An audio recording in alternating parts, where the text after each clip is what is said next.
नमस्कार बच्चों, फिजिक्स के अंतर्गत हम विद्युत फ्लक्स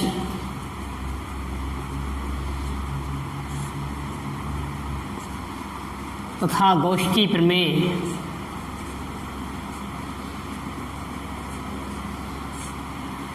विद्युत फ्लक्स तथा गॉस की प्रमेय के अंतर्गत हम आज चर्चा करेंगे क्षेत्रफल, वेक्टर और घनकोण के बारे में।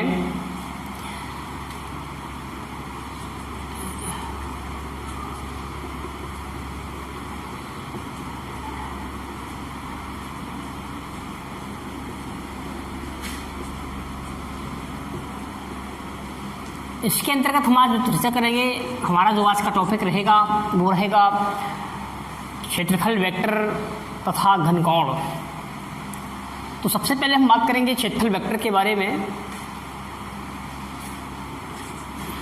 पहले हम चर्चा करेंगे क्षेत्रफल वेक्टर के बारे में।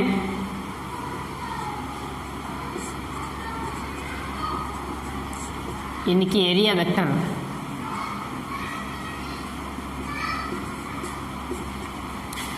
अच्छा, जो समतलीय क्षेत्रफल होता है, किसी भी समतलीय क्षेत्रफल में परिमाण के साथ साथ दिशा होती है। समतलीय क्षेत्रफल में परिमाण के साथ साथ दिशा भी होती है और इसकी दिशा तल पर बाहर की ओर खींचे गए लंब के अनुदिश होती है। मतलब जैसे तल आपका ये दिया गया है, तो जो इसकी दिशा होगी वो होगी तल के लंबवत और बाहर की ओर। तो किसी समतलीय क्षेत्रफल में परिमाण के साथ साथ दिशा होती है। इसकी दिशा तल पर बाहर की ओर खींचे गए लंब के अनुदिश होती है।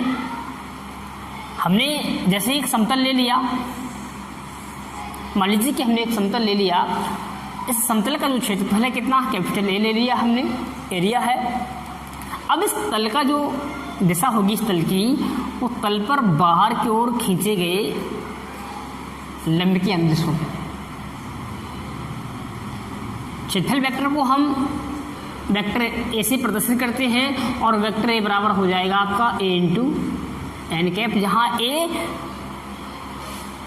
क्षेत्रफल का परिमाण है और एन कैप एक एकांक वेक्टर है।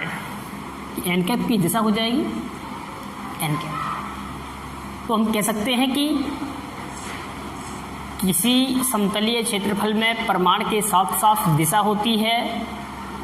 इसकी दिशा तल पर खींचे गए लंब के अनुदिश होती है।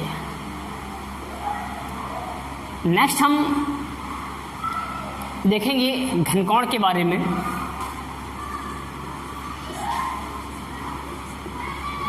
घनकोण जिसको सॉलिड एंगल बोलते हैं,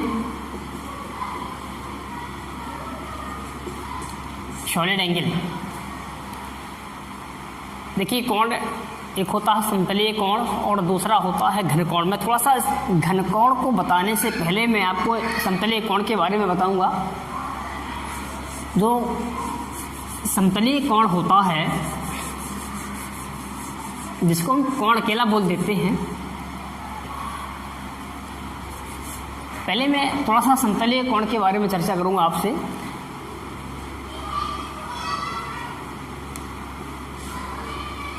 समतलीय कोण,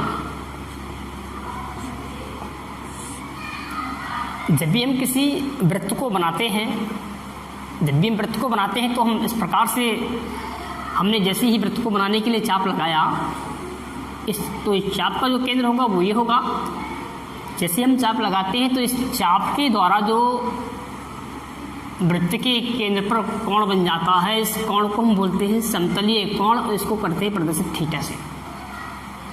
यानी कि वृत्त के चाप द्वारा वृत्त के केंद्र पर बना कोण समतलीय कोण कहलाता है। और जो कोण बराबर होता है वो होता है चाप बटे त्रिज्या। चाप बटे त्रिज्या। जैसे अगर हम इस चाप की लंबाई को हम कुछ मान लीजिए कि इसको हमने एस मान लिया और इस वृत्त की जो त्रिज्या थी इसको हमने आर मान लिया। तो जो कोण आपका हो जाएगा वो थीटा के बराबर आपका हो जाएगा S/R। और मात्रक क्या होता है कोण का? रेडियन। जो कोण का मात्रक होता है, यूनिट होती है इसकी, वो क्या होती है? रेडियन होती है। अब अगर हम एक रेडियन की डेफिनेशन के बारे में बात करें, एक रेडियन की परिभाषा के बारे में बात करें, तो इसी से फॉर्मूले से इसकी परिभाषा निकल के आ जाएगी कि यदि थीटा बराबर आपका R हो जाए, यदि S बराबर क्या हो आपका R हो जाए, S जहाँ पर क्या है? S है चाप की लंबाई और R क्या है? त्रिज्या। जब चाप की लंबाई S के बराबर R होगा तो एक कट जाएगा, कितना बचेगा? 1 बचेगा। तो आपको जो थीटा की वैल्यू होगी कितनी होगी? 1 रेडियन। अर्थात जो इसका थीटा की जो वैल्यू हुई वो 1 रेडियन कब हुई? जब S के बराबर क्या हुआ? R, यानी कि चाप की लंबाई किसके बराबर हुई? त्रिज्या के बराबर। तो जो इसकी डेफिनेशन बनेगी एक रेडियन की कि यदि वृत्त के चाप की लंबाई वृत्त की त्रिज्या के बराबर हो तो वृत्त के केंद्र पर बना कोण 1 रेडियन कहलाता है। तो ये तो आपका समतलीय कोण हुआ, लेकिन हमको देखना है घनकोण। हमको देखना है घनकोण, देखना है।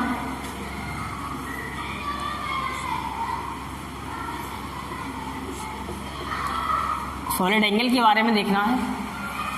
तो कल्पना कीजिए कि यदि हम वृत्त ना लेकर के कोई एक गोला ले लें, एक गेंद ले लें। एक कल्पना कीजिए हम एक गोला ले लें, गोले का केंद्र कहाँ पर होगा? सेंटर में, उसके बीच में होगा।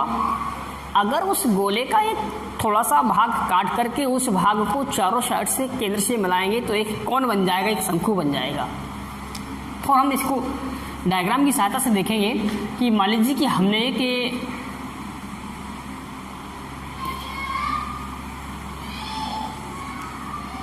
गोला ले लिया, इस गोले का केंद्र हो गया। हम इस गोले का यदि ऊपर का थोड़ा सा हिस्सा ले लें, इस गोले का थोड़ा सा हिस्सा ले लें और इस हिस्से को हम, इस टुकड़े को, इस अवयव को हम चारों साइड से इसके केंद्र से मिला दें, इस प्रकार से चारों साइड से मिला दें तो एक प्रकार का शंकु बनके तैयार हो जाता है। और जो शंकु के अंदर यहाँ पर जो कोण बनता है, इस वाले कोण को हम बोलते हैं घनकोण कहते हैं। और इस टुकड़े के द्वारा बना है, इसलिए इसको हम और घनकोण को हम प्रदर्शित करते हैं ओमेगा से। किससे करेंगे? ओमेगा से। तो जो उसकी घनकोण की जो डेफिनेशन बनेगी, इसकी जो परिभाषा बन के आएगी कि किसी गोलीय पृष्ठ का क्षेत्रफल, किसी गोलीय पृष्ठ का क्षेत्रफल गोले के केंद्र पर जो कोण अंतरित करता है उसे घनकोण कहते हैं। गोलीय पृष्ठ का क्षेत्रफल गोले के केंद्र पर जो कोण अंतरित करता है उसे घनकोण कहते हैं। और घनकोण को हम ओमेगा से प्रदर्शित करते हैं। किससे करते हैं? घनकोण को ओमेगा से प्रदर्शित करते हैं। आपने जो गोले के क्षेत्रफल का सूत्र पढ़ा होगा, गोले का क्षेत्रफल ए बराबर होता है 4πr²।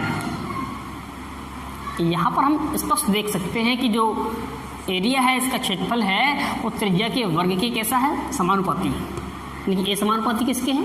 r²।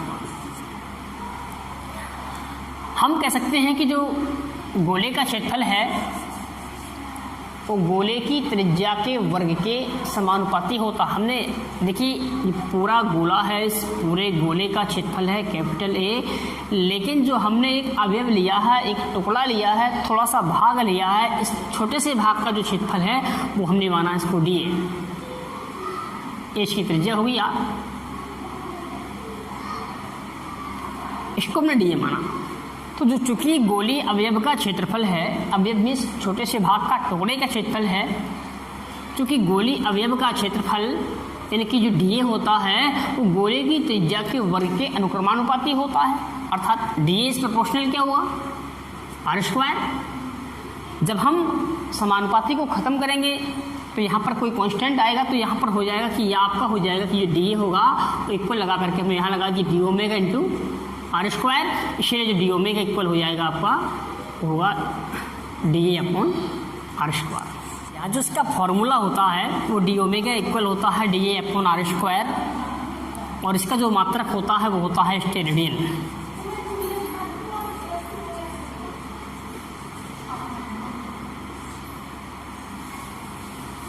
अगर हम पूरे गोले की बात करें, हमने एक छोटे से अवयव का लिया, छोटे से टुकड़े का लिया, तो हमने इसको d omega equal d a upon are square लिख दिया। अगर हम संपूर्ण गोले की बात करें,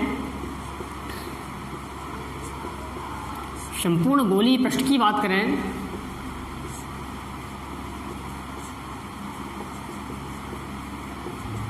तो संपूर्ण गोलीय पृष्ठ के का जो क्षेत्रफल दिया है वो है कैपिटल ए है, तो यहाँ पर जिसका डी ओमेगा की जगह आएगा ओमेगा, और इक्वल आपका होगा डी ए की जगह आएगा ए अपॉन आर स्क्वायर। अच्छा, ए मीन्स एरिया, और एरिया किसका है? पूरे गोले का है। तो परंतु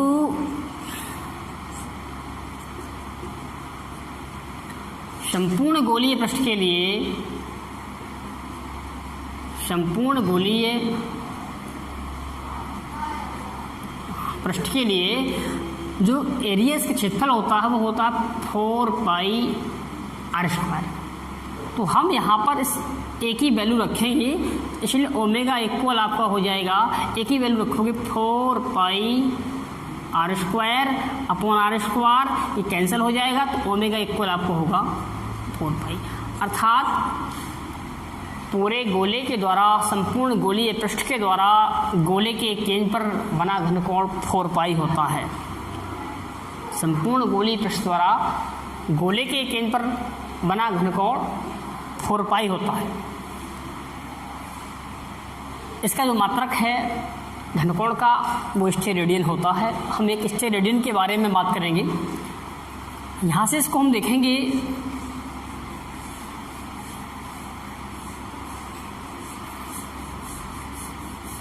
एक स्टेरेडियन के बारे में।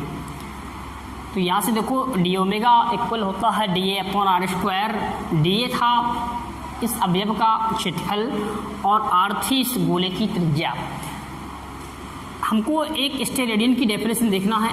1 स्टेरेडियन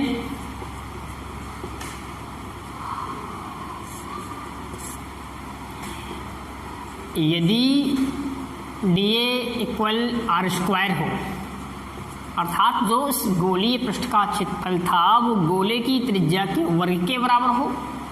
जब डी बराबर किसके? आर स्क्वायर के है, तो ये कैंसिल हो जाएगा। तो यहाँ पर कितना होगा कि जो डी ओमेगा होगा वो होगा 1 स्टेरेडियन।